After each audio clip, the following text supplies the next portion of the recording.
Data Masters is the go-to place for data enthusiasts. We speak with data leaders from around the world about data, analytics, and the emerging technologies and techniques data-savvy organizations are tapping into to gain a competitive advantage. Our experts also share their opinions and perspectives about the hyped and overhyped industry trends we may all be geeking out over. Join the Data Masters podcast with your host, Anthony Dayton, Data Products General Manager at Tamr. Welcome to another episode of Data Masters. Today I'm joined by David Jayatillake, co-founder and CEO of Delphi Labs. Delphi Labs is revolutionizing how users access and analyze data with its self-service analytics platform powered by OpenAI's GPT-4. David himself brings a wealth of experience and really is a visionary in data and analysis. He's held leadership roles, including the head of data at Metaplane, chief product and strategy officer at Avora, and VP of data and analytics at Ruby Labs. David's also an investor in Metaplane, Lightdash, and Gravity. We're happy to have you here with us today, David. Welcome to the show. Thanks so much for having me. It's great to be here. So maybe we could start you've had a fairly storied history in the space of data and analytics and how users access and use information, make decisions.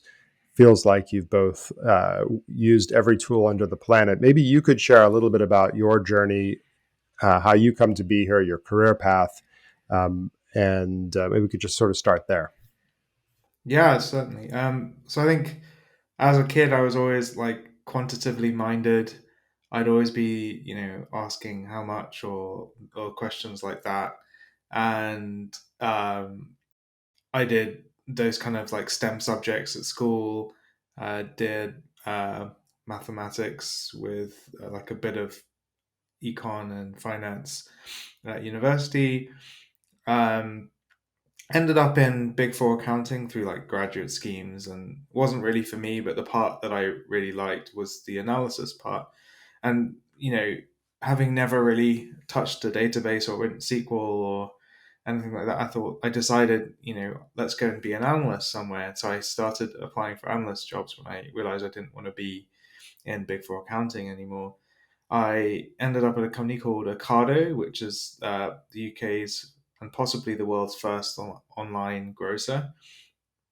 And Ocado is like a bit of a data mecca, actually, because even back in 2010 when I was there, they had probably still to date the best data I've ever seen. It was, and you can see why. They have advanced robotics inside their warehouse. Everything runs on data from a production point of view.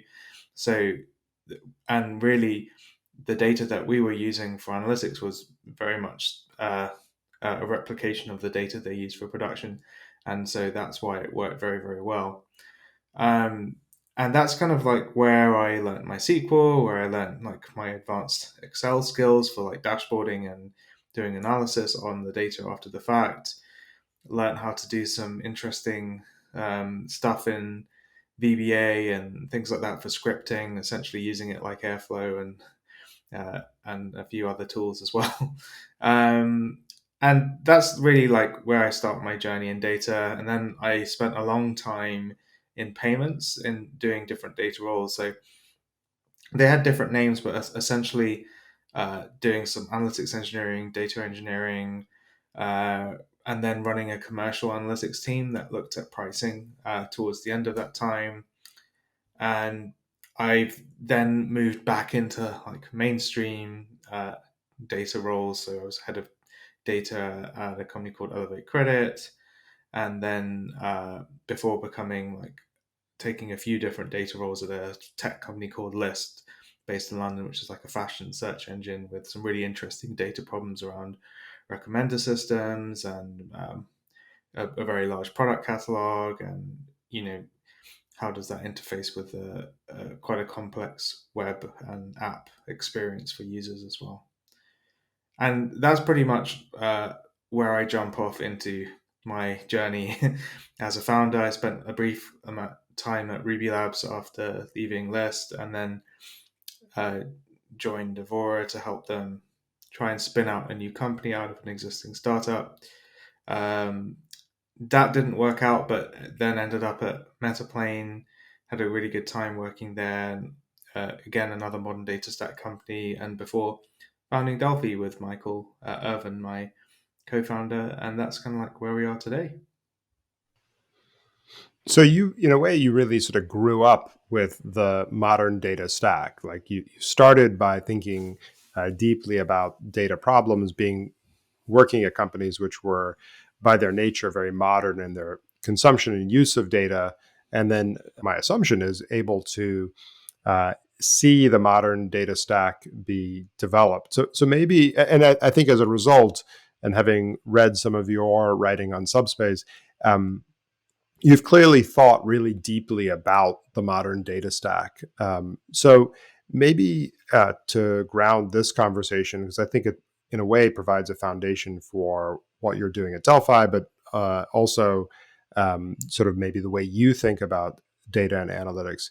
Um, Maybe you could share a little bit about what is the modern data stack in your view, and then maybe more importantly, your view on the problem that it was invented to solve. Since it's not as though we invented the modern data stack to do data and analytics, we've been doing that for 25, 30 years, if not longer, going back to mainframes.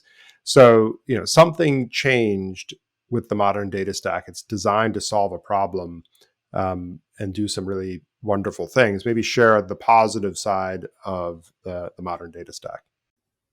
Yeah, and I think what I would say is I didn't start out on a modern data stack. So if you think about my first data role at Cardo, the database I was using for analysis was an Oracle database. It was very well structured and organized and looked after by the DBAs there because they were the same ones who looked after the production database and they treated it the same. And that worked well at the time. It started to creak a bit as we grew in scale. And at that point, they were talking about moving us to something like Greenplum, or and this is like even a technology like that is pre Hadoop, pre big data era technology. And I was using Excel primarily as my analysis tool, and back this was even like Excel 2003 before we had the million row limit. It was like 30,000 row limit. Um, so that's like a very much a not a modern data stack. That's like old data stack, probably one of the first data stacks that people have used, right? Which is Excel plus an OLTP database. After leaving Ocado, I spent a lot of time using tools like Microsoft SQL Server, again with Excel, learning how to use stored procedures to do like more longer tasks that couldn't be done in a few operations or one script. So and that's where I really began to feel the pain, because often with Microsoft SQL Server, like part of its appeal to organizations was that it could be run on a relatively small piece of infrastructure. So I'd be, trying to serve and run analysis and data transformation on very quite large data sets. So like if you think about a company of WorldPay's scale and the number of even just transactions that they've processed in a given year, like trying to do that on a Microsoft like SQL on Microsoft SQL Server, where it's running on one server rack, we'd hit problems all the time. We'd run out of space, we'd run out of memory, and we'd be struggling with that the whole time. It would be a constraint on everything that we do. So we wouldn't do some of the more complicated things that we could imagine because of the constraints of the infrastructure and the constraints of the technology which was designed to run on that infrastructure. And so and I stayed pretty much in that Microsoft SQL Server world until I like first encountered uh, Snowflake, really, and that's where, because I had some ex colleagues, so Chris Tabb of LEIT Data, he had worked with me at WorldPay, and I could remember him talking about Snowflake a lot when it came out, and he was talking about it being the future. And I remember moving directly off SQL Server to Snowflake and just seeing this amazing lift in what I could do. And we used to have something that would take 2 or 3 hours to run, like a query that, and it was like to do with this was like inside a credit risk context at Elevate. And I remember working with my counterpart in the credit risk team, and him running the same thing that he took 2 or 3 hours to run on the previous hard like stack, and running it on Snowflake. And on even on the small cluster on Snowflake, it would take minutes. And then if we used the large cluster, it would take like 20 seconds. And he was just absolutely blown away that we could just iterate that quickly, which we could never do before. And therefore, we'd always constrain ourselves to work within those limits. And that's where I've kind of leap off and I stay, and I saw those. I experienced firsthand the benefits of what you'd now call modern data stack with a tool like Snowflake. And I've worked. I've tried very hard, like as I've gone through my career after that point, to bring tools like that into my stack. So when I then moved from there to List, they had Redshift, which is still, I guess, called modern data stack, but it was the very start of the modern data stack and had a lot of problems in terms of some features not being there, like to deal with concurrency and multiple workloads. And then bringing in Snowflake, but they had things like Looker there, and then I brought in tools like DBT, and that's when we probably had like what you'd call the first like modern data stack that was typical of the time. It feels like your experience of the modern data stack is largely around letting the infrastructure get out of the way and get you to a place where the sort of speed of asking questions and answering them isn't mediated by the infrastructure. Um, that's wonderful and freeing, but you've also written that the modern data stack is dead. And this is a sentiment that I can certainly empathize with. As much as we talk about the modern data stack as being a wonderful set of technology that like gives you a lot of tooling to do a lot of things, I think equally we're seeing customers struggling with having to knit together 3, 4, 5, 10, 15 different pieces of technology, each of which does a small piece, many of which overlap with each other, that do some part well and another part poorly, and they essentially end up becoming a IT software development integrator to try to get the stuff to work together. And all of a sudden we move away from, a single vendor's decisions mediating what questions we can answer, to a place where having to knit together, having to be our own systems integrator mediates what we can answer. Would you agree with that sentiment? Is the modern data stack dead, or is it just having a moment? If you think about the title of that post, it was the title I gave was "The Modern Data Stack is Dead. Long live the modern data stack!" Right, and my point was that yes, we need to, like, if you think about that first modern data stack I had, which was Snowflake, DBT, Looker, I did have to do some platform work to get that functional. Like, we had to terraform things. We had to deal with like how to stream data into Snowflake. So we did a lot of platform and infrastructure work, but we also were able to do a lot of analytics work as well. And over time, what we've seen is that original kind of smallish 5 tool stack has become, a 10 to 15 tool stack, and it's becoming unwieldy. You're seeing like bigger companies have data platform teams, and all they do is look after how things inside this data stack integrate. Now, people say that this is terrible, but actually every other engineering team that looks after a production use case also has a platform team. That's long been the case, that they've had those teams and needed those teams. So is it the case that it's why is it that data becoming much bigger than it has been in the past, is that unreasonable to expect? The thing about it that I think makes it potentially unreasonable is if there is just unnecessary complexity in the stack. And that's where, you refer to map text diagram. It's like some of those tools in that stack are covering a tiny surface area and they're just too small, and they should be part of some bigger tool. And And I've worked like you mentioned. I've worked at Metaplane. I've seen Metaplane kind of grow. It's like uh, its coverage to like, oh, they're going to look after column level lineage and lineage throughout the stack, as well as observability, and potentially doing some like maybe even going broader than that with metadata. And you can see metadata tools becoming broadly covering everything that you could do with metadata. You see like companies like Alvin.ai becoming catalogs as well as like lineage tools. And you can see like those sorts of tools will all become very, very similar in the future. And that's a good thing because then you don't have to have three, you can just have one. And that's good for the customer, providing you can still choose best in breed. Yeah, no, again, I think it's that trade off between a range of different tools that you're responsible for knitting together. And maybe the other extreme is that you're buying everything from Oracle or or some vendor. And we're seeing like integrators like 5x and Y42 and Mozart offer a stack, right? They've done the stitching together for you of those 15 tools. They choose the best in breed. They choose the things that they know work together. Here you go. You pay for one thing and you get everything together, single like sign on and access control, and it's done well. So you can see it's possible, but they're doing it for you, and I think that's actually like a good alternative as well.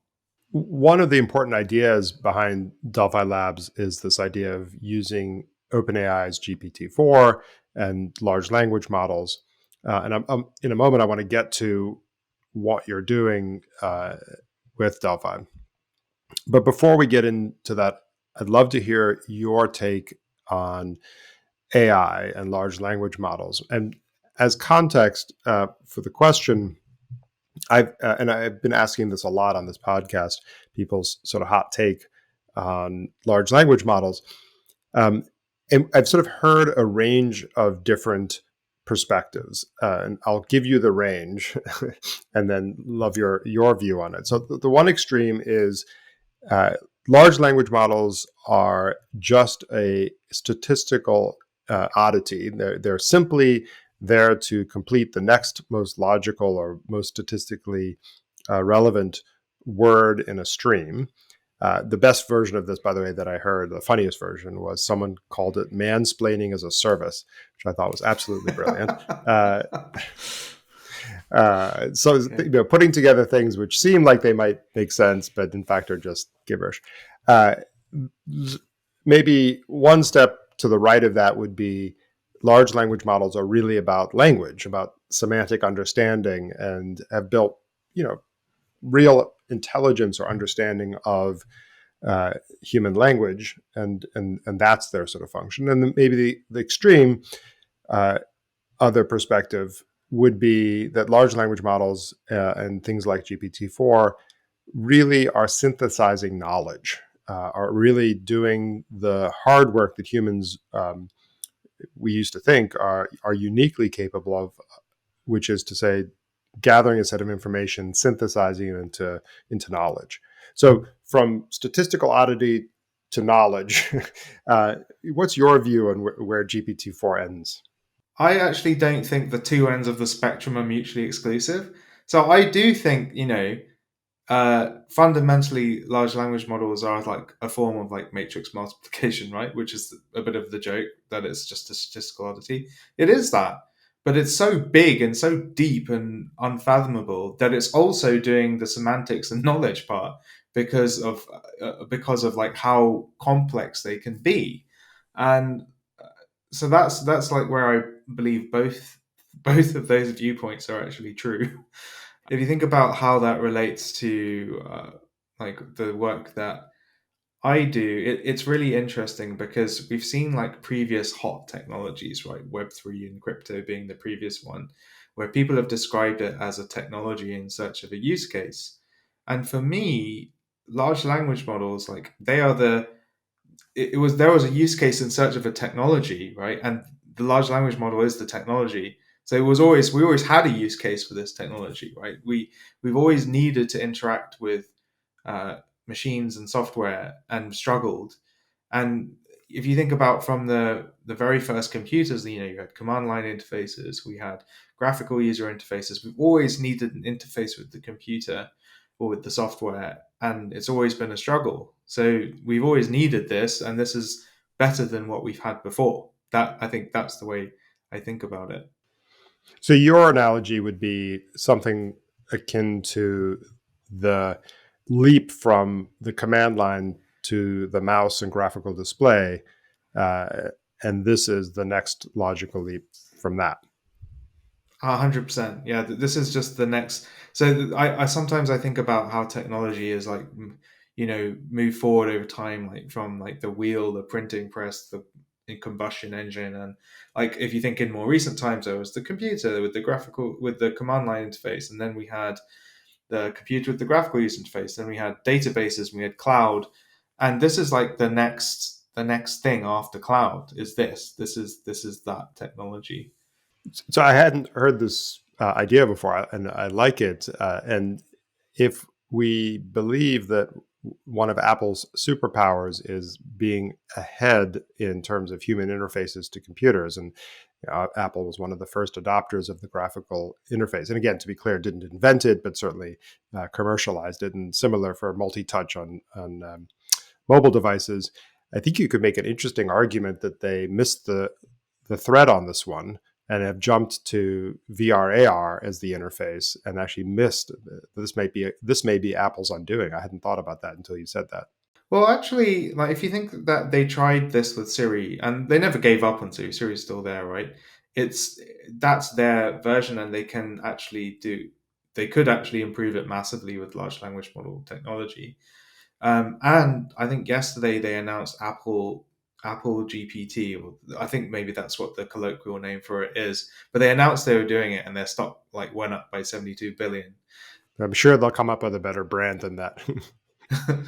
Yeah, yeah, Apple Talk. I don't know, something. And so they're going to do it. I think they probably have been researching it for some time, just without saying so.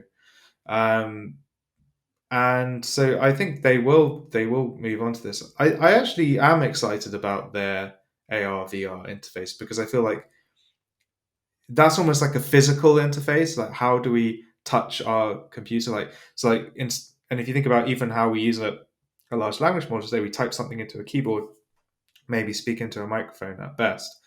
Um, could AR VR be like just replace that part, the hardware part of how we interface with the computer, rather than the software part?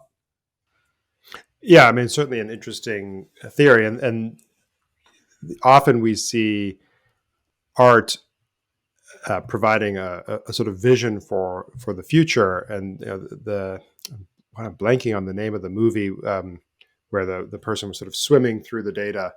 Um, the idea that as people, we want to be able to interact with data in these very physical ways, manipulate it, does seem like a vision which may actually be manifest through Apple Vision as opposed to.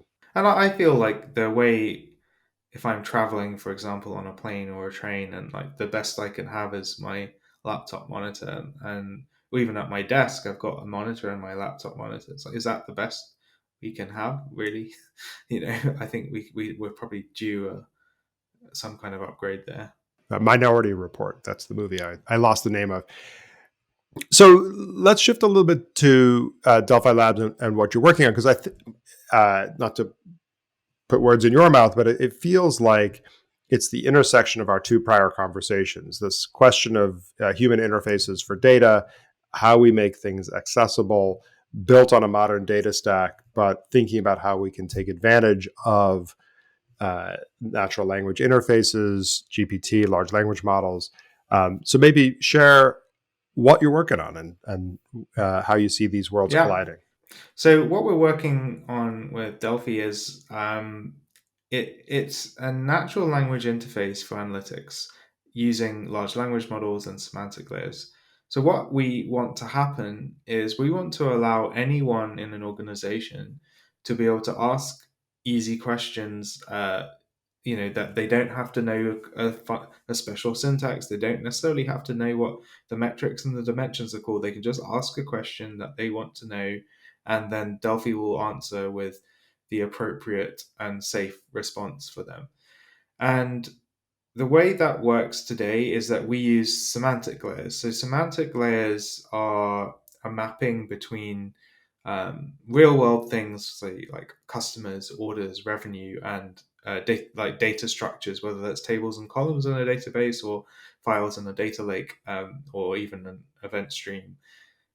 The it just abstracts away the complexity of how data is stored, to allow an interface to it, which just allows you to know about business semantics. That's the joy of the semantic layer. And you see the likes of DBT, Cube, AtScale, Looker, Lightdash, Metabase, who all have semantic layers or metric layers that we can use in this way.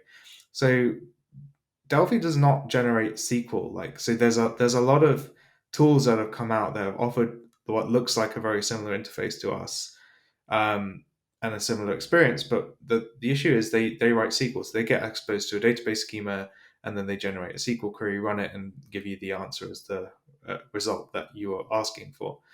And the problem that I see with this is, sure, large language models are great at writing SQL. They've read a lot of SQL from Stack Overflow and whatever else they've been fed. That's fine. The problem is that they don't have very good context into your organization, and the best context you're giving them is a database schema and maybe some additional uh, information, maybe from a data catalog, and it's not great. And what we've seen is that it guesses and hallucinates a lot. As soon as it's on a very complex or unclean data set, it really struggles to give you a good answer.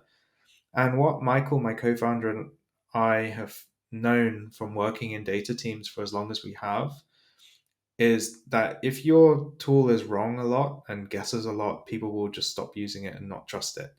That, with data, trust is everything. That's what we know. It's so easy to lose as a data person, so it's true for a tool as well.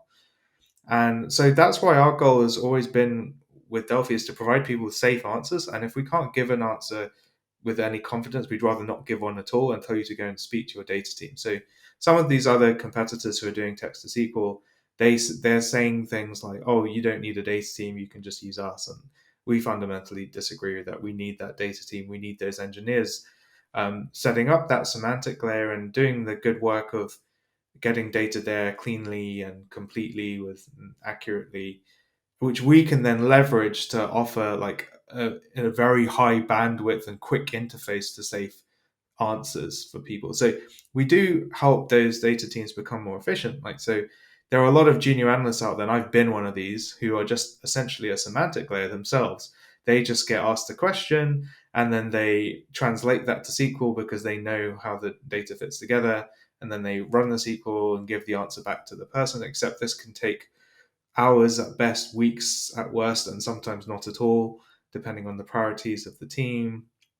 These analysts, they need to have lunch. They work 8 hours a day. They sleep, and Delphi doesn't do any of those things. You can ask and answer anytime you want and get the response back in seconds or minutes at worst, right? So that's kind of like what we're trying to solve. It's like the two-sided problem of you have these data teams that are having to be bloated and having to be disrupted because they keep getting hit with these small questions.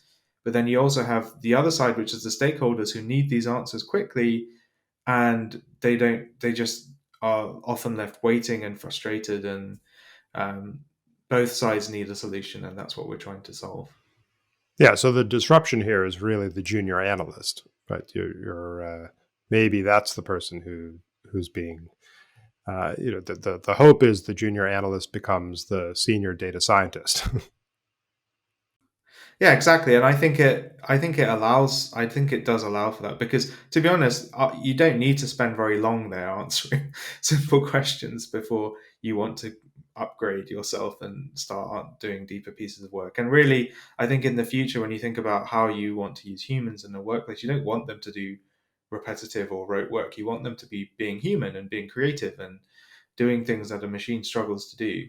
So you made this, I think, an important point there. I just want to highlight for a second this idea that at the core of uh, even what you're doing, semantic layers, is clean, curated, high quality, you know, recently updated data. And your point, I think, is an excellent one, that the data teams responsible for that aren't going away. And the idea that we're going to disrupt data teams is probably false.